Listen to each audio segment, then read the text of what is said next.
اچھا، وزیر اعظم عمران خان صاحب ابھی بھی ایز اے کرکٹر اپنی ٹیم میں جو نان پرفارمنگ لوگ ہوتے تھے ان کو فارغ کر دیتے تھے، اچھے پلیئرز ہمیشہ کھلاتے تھے۔ ابھی حال ہی میں 2 ایس اے پی ایم اس ہفتے وزیر اعظم انہوں نے استعفے دے دیے۔ استعفے انہوں نے خود دیے تھے یا وزیر اعظم نے یہ استعفے لیے تھے؟ دیکھیں ارشد بھائی، اس کے اوپر تو میں دیکھیں پرائم منسٹر ہے، ٹیم کی کپتان ہے، ان کو بہتر پتہ ہے کہ کس کو کس وقت کون سے نمبر پہ کھلانا ہے، وہ بہتر جانتے ہیں۔ اور آپ کو پتہ ہے کہ پرائم منسٹر صاحب نہ صرف سیاست کے اندر بلکہ کرکٹ میں بھی بہترین کپتان تھے، اور ان کو پتہ تھا کہ کس وقت کس سے کام لینا ہے۔ تو اسی وجہ پہ انہوں نے اپنے ٹیم کے اندر، آپ کو پتہ ہے، بار بار چینجز کرتے رہتے ہیں۔ آپ بھی بڑے سوال اٹھا رہے تھے، یہ آپ نے قوم کے سامنے یہ سوال کیا تھا اور بارہا کیا تھا، بلکہ آپ نے کیبنٹ ڈویژن لیٹر بھی لکھا تھا کہ جو ایس اے پی ایمز ہیں اور ایڈوائزرز ہیں ان کے ایسیٹ پبلک کر دیں۔ کبھی نہیں ہوا پاکستان کی تاریخ میں، کوئی قانون موجود نہیں تھا جو ایس اے پی ایمز تھے اور ایڈوائزر ان کے ایسیٹس یا ان کی نیشنلٹی کو قوم کے سامنے رکھنے کا، ان کو جمع کرنے کا، وہ ڈکلیئر کرنے کا کوئی قانون پاکستان کے اندر موجود نہیں تھا۔ سوال اٹھا، ہم نے بالکل اچھا رسپانس کیا، پرائم منسٹر صاحب نے ان کے ایسیٹ پبلک بھی کر دیے۔ تو یہ عمران خان ہے، یہ تبدیلی ہے۔ آج میں آپ کے پروگرام میں آتے ہوئے میں نے ذرا چیک کیا کہ یہ باقی جو صوبائی حکومت ہے یا جو پیپلز پارٹی کی سندھ میں حکومت ہے، ان کے کتنے ایس اے پی ایم ہیں؟ جو میرے سامنے آیا، ہو سکتا ہے غلط ہوں، 11 ان کے ایس اے پی ایم بنتے ہیں۔ کیا ان کے ایسیٹ ان کے 4-5 ہے کہ 6 ایڈوائزرز بھی بیٹھے ہوئے ہیں؟ 4 ہے کتنے؟ ان کے ایسیٹس، ان کی نیشنلٹی اس کا کیا ہے؟ وہ کب پبلک کریں گے؟ ہم سے جو سب سوال ہوتے ہیں، یہ جمہوریت ہے، کیونکہ ہم پرچی سے نہیں آئے، ہم عوام کا ووٹ لے کے آئے ہیں، تو پرچی والا ہمیشہ یہی کہے گا کہ میں کیوں جواب دوں، یہ کون ہوتے ہیں مجھ سے پوچھنے والے؟ اور ہم کہتے ہیں کہ جی ہم آپ کے خادم ہیں، آپ سوال کریں، ہم جواب دیں گے۔ پرائم منسٹر عمران خان کا فیصلہ پوری قوم نے اپریشیٹ کیا، اور پہلی دفعہ پاکستان کی تاریخ میں یہ ہوا۔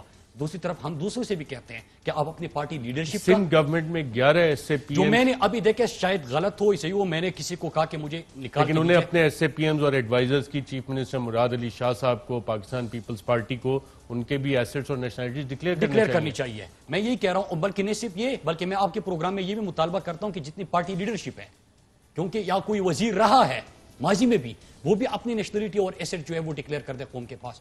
بالکل ٹھیک ہے ناظرین، اسی حوالے سے بات یہ مزید ایس اے پی ایمز کے حوالے سے بھی، حکومتی پرفارمنس کے حوالے سے بھی، حکومتی چند وعدوں کے حوالے سے بھی ایک وقفے کے بعد۔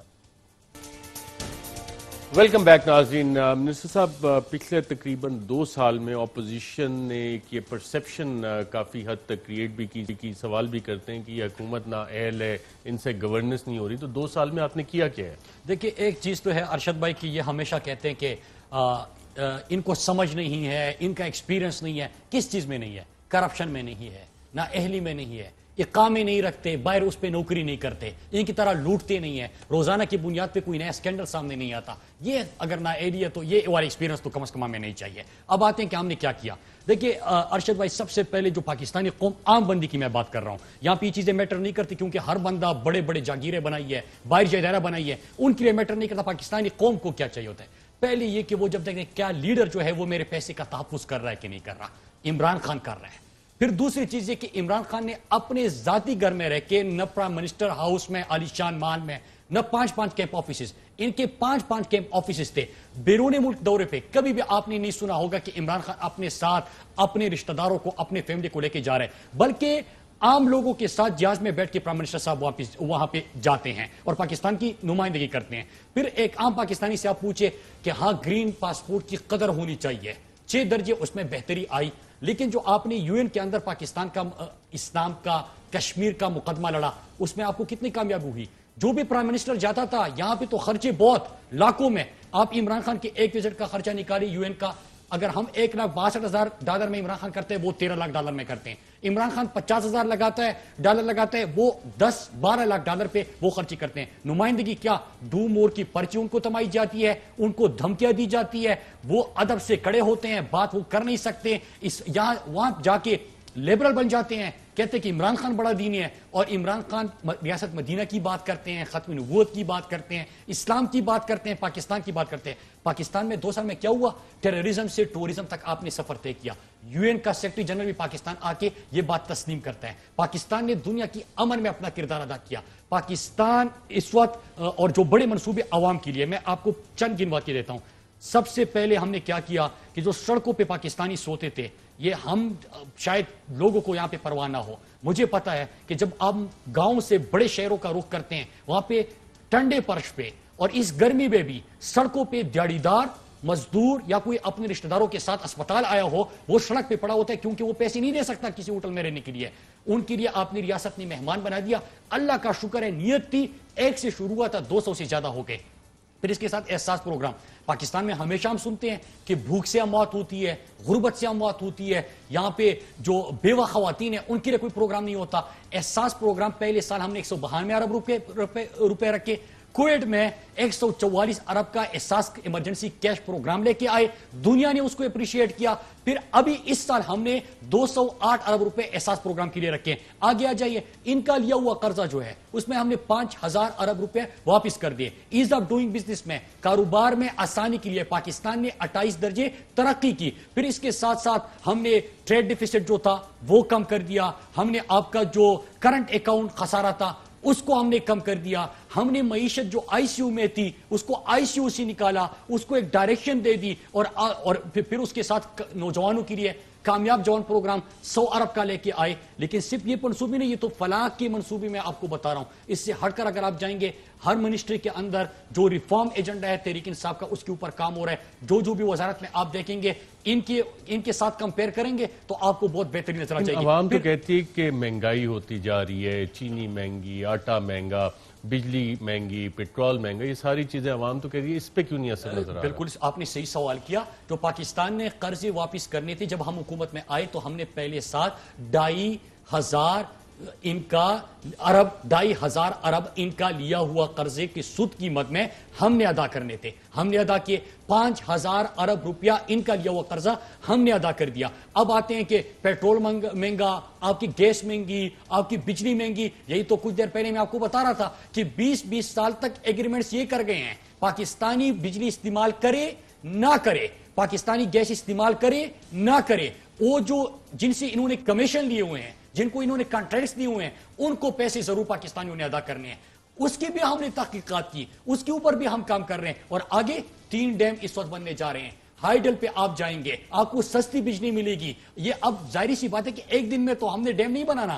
جو 70 سالوں میں آپ کے 2-3 ڈیم بنے ہیں اور ابھی آپ 2 سال کے اندر 3 بڑے ڈیم بنانے جا رہے ہیں, تو یہ تو تبدیلی ہے. اس سے پھر آپ کو بجلی کتنی ملے گی؟ 16,000 صرف جو ہمارا ابھی بادشاہ ڈیم کے اوپر کام شروع ہے اس میں لوگوں کو روزگار ملے گا.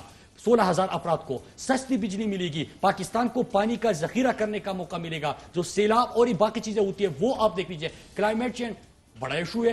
آپ نے جو 10 بلین ٹری سونا میں شروع کر دیا, جو آپ کو ٹارگٹ دیے گئے تھے 10 سال پہلے آپ نے پورے کر لیے. وہ کوئی اور ملک نہیں تھا, جو کوئی آسٹریلیا, کوئی امریکہ, کوئی کینیڈا, وہ نہیں تھا, پاکستان تھا جس نے سب سے پہلے پورا کر دیا. تو آپ جو کنٹریز کی بات کریں بالکل صحیح کر رہے ہیں. پاکستانی قوم یہی چاہتی ہے کہ یہ جو بجلی مجھے مہنگی ملتی ہے, جو مجھے گیس مہنگی ملتی ہے, پیٹرولیم, یہ باقی چیزیں مہنگی ملتی ہے, جو انٹرنیشنل مارکیٹ میں آپ کو میں سارے الفاظ میں بتا رہتا ہوں کہ جو انٹرنیشنل مارکیٹ میں اس وقت تیل کی قیمت ہے, پاکستان نے جو 20 سال تک ہمارے گندے میں یہ گلے میں یہ پندہ ڈالا ہوا ہے, اس میں کیا ہوتا ہے کہ آپ نے 20 سال تک اس سے کیا کرتے ہیں کہ آپ نے انٹرنیشنل مارکیٹ سے 3 گنا پہ پاکستان میں گیس خریدنی ہے. تو یہ کہاں پہ ہوتا ہے؟ یہ انہوں نے کیا. لیکن اپوزیشن جماعتیں جو ہیں وہ تو کہہ رہی ہیں کہ یہ کوئی کارکردگی نہیں, اور عید کے بعد ہم اے پی سی بلائیں گے اور ہم آدھے راستے میں ہوں گے تو یہ حکومت چلی جائے گی, حکومت کو چلے جانا چاہیے.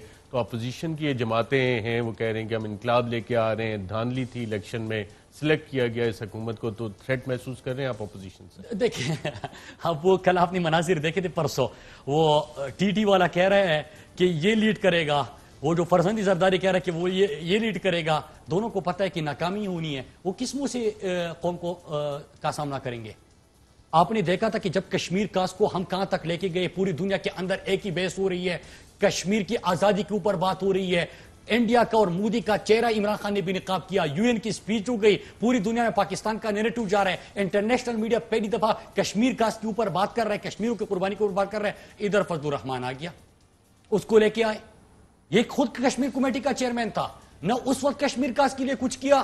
اور ابھی جب ہمارا انٹرنیشنلائز کر دیا اس ایشو کو, جو انڈیا اپنا اندرونی مسئلہ سمجھتے تھے, اس کے بعد وہاں پہ آگے آج جا رہی ہے حکومت, کل جا رہی ہے. کیا کیا انہوں نے؟ بیٹھے رہے, چلے گئے. اپوزیشن کہتی ہے کہ یہ الیکشن فری اینڈ فیئر نہیں تھے، اس کے ذریعے آپ لوگ آئے، سلیکٹ ہوئے۔ میں تو اس کو سلیکٹ، اچھا ایک بندہ باہر بیٹھا ہوا ہے، قوم کے پیسے پہ اس کی تعلیم چل رہی ہے، اس کو لے کے آتے ہیں، پرچی تما لیتے ہیں، پرچی لہرا لیتا ہے، کہتے کہ آئندہ آپ کا یہ چیئرمین ہے پارٹی کا، یہ پرچی پہ آیا ہے۔